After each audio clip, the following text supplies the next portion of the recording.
واعتصموا بحبل الله جميعا ولا تفرقوا،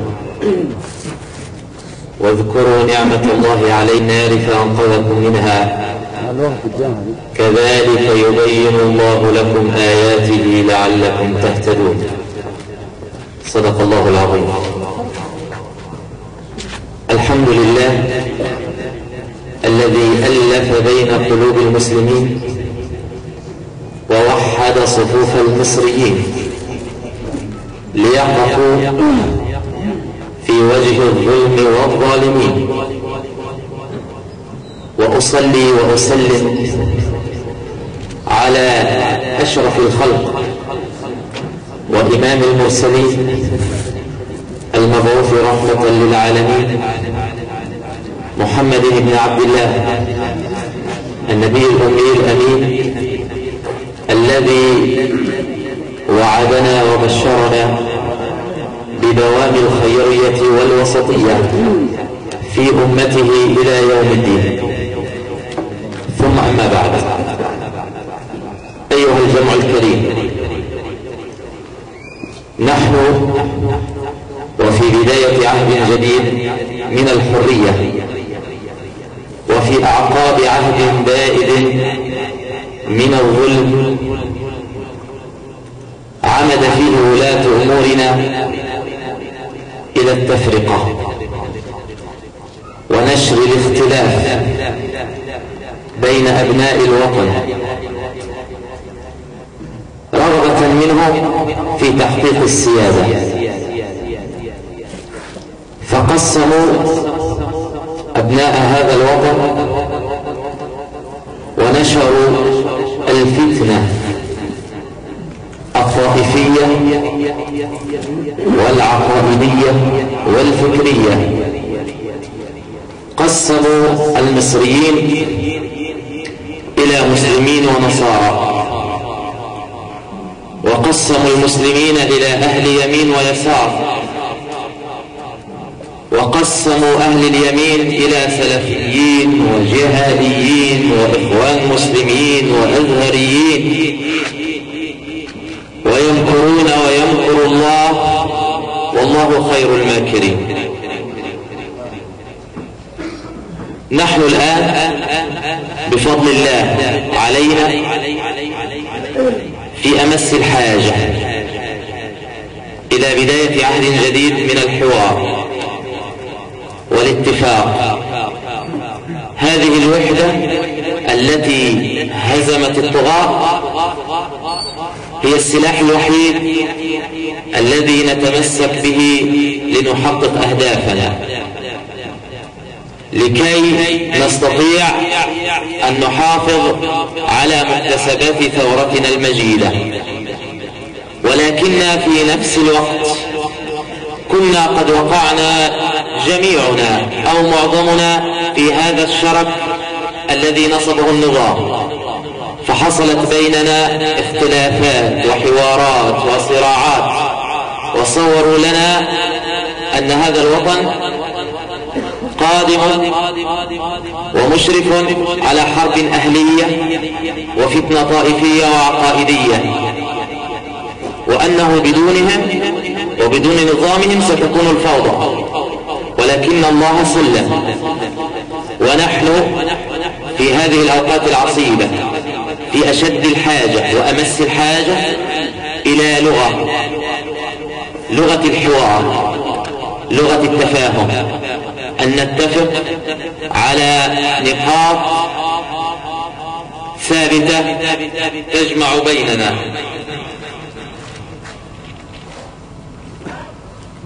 ونحتاج إلى منهج وآلية نسير عليها دون التنازل عن العقيدة والمرجعية الدينية والفكرية التي يعتز بها كل إنسان وكل مواطن في هذا البلد.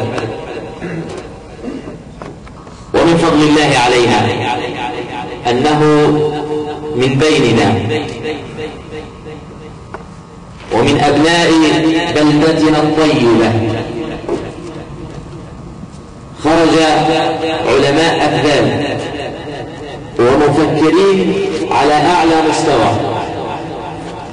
خير من يحدثنا عن موضوعنا اليوم وهو موضوع الندوة والمحاضرة ثقافة لغة الحوار بين الاختلاف والاتفاق. رجل من أبناء الغنايم نفخر ونعتز أشد الاعتزاز أننا ننتمي لهذه البلدة الطيبة التي أنجبت هذا العالم الجليل وهذا المفكر الكبير. فضيلة العالم الدكتور الشيخ عبد الآخر حماد غني عن التعريف، هو قامة وقيمة عظيمة، ولكن من أجل الصغار والشباب الذين خرجوا لهذه الدنيا يسمعون عن هذا الرجل سماعا، نقدم نبذة مختصرة عمن هو فضيلة الشيخ الجليل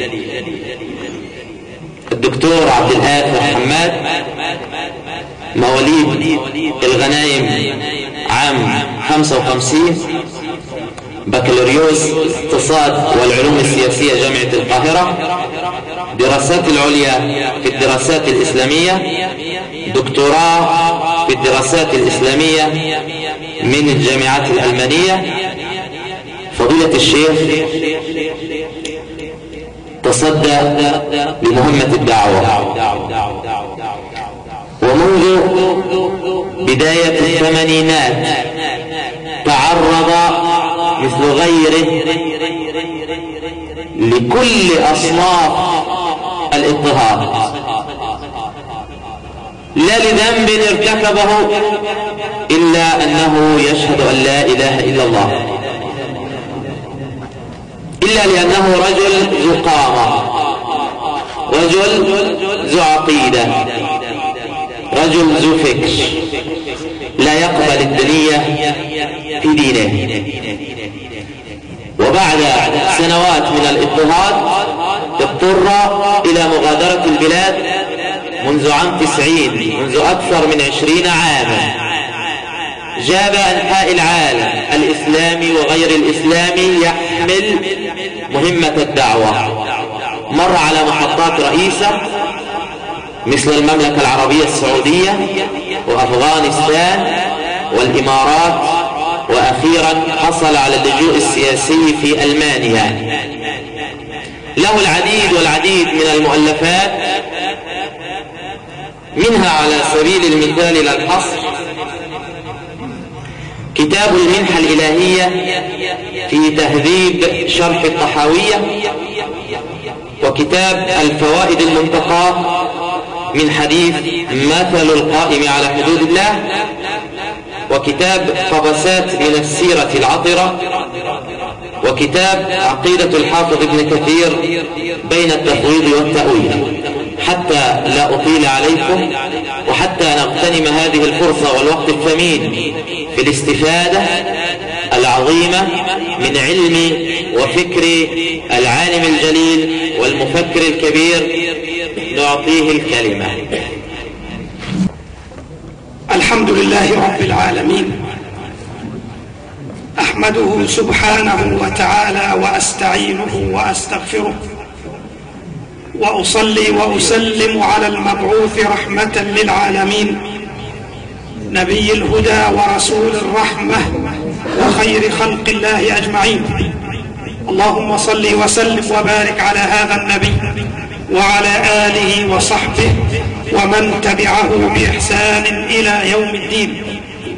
وأشهد أن لا إله إلا الله وحده لا شريك له، وأشهد أن محمدًا عبده ورسوله، شهادة نسأله جل وعلا أن يحفظها لنا في ودائع حفظه حتى نلقاه بها غير خزايا ولا مفتونين ولا مضيعين ولا مغيرين ولا مبدلين.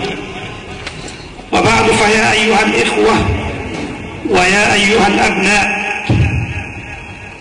إنها للحظات طيبة كريمة أن ألتقي بإخواني من أهل بلدي الكرام الذين اشتقت إليهم، ويعلم الله سبحانه وتعالى كم كان شوقي شديدا لهذه البلدة الطيبة ولأهلها الكرام.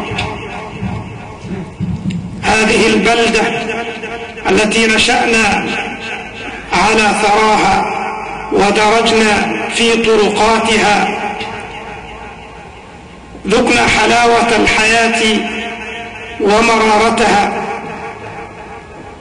هذه البلاد الطيبة التي كنا على البعد نتذكرها فنبكي لما لنا فيها من ذكريات ومن إخوان كرام أجبرنا على أن نتركهم، لكن يشاء العليم القدير سبحانه وتعالى ألا ينقضي العمر إلا ويرجع الطير المهاجر إلى عشه، وأن نعود إلى بلادنا لنلتقي بهذه الوجوه الطيبة في وقت أذن الله عز وجل فيه بأن يزول ظلم الظالمين، وأن يذهب عنا الجبابرة المتغطرسون الذين ساموا الناس سوء العذاب.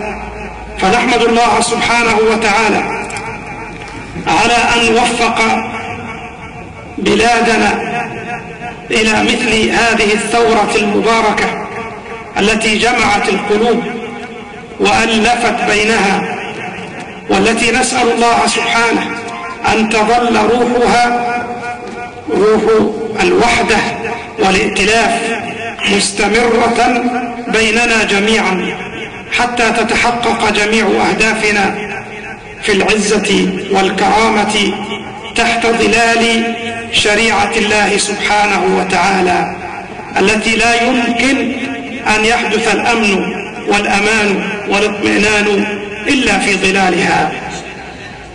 أما بخصوص ما طلب مني من الحديث عن ثقافة الحوار، فما أحوجنا إلى مثل هذه الثقافة في هذه الأيام، فإننا وإن كنا بحمد الله تعالى قد تخلصنا من الظالمين وطغيانهم، إلا أننا نمر بمرحلة يشعر الجميع بأنها غير مستقرة، وأننا بمجرد زوال النظام البائد بدأت تظهر من بيننا أقوال وأقاويل وخلافات بين هؤلاء وهؤلاء، وربما يكون بل نكاد نجزم أن من وراء كل هذه المشكلات والخلافات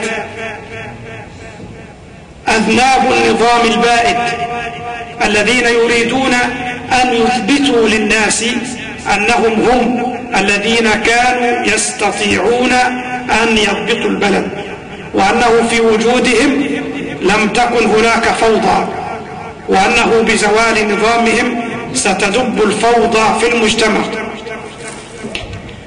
ولو انساق كل منا وراء هذه الخلافات وحاول كل منا أن ينتصر لرأيه بالحق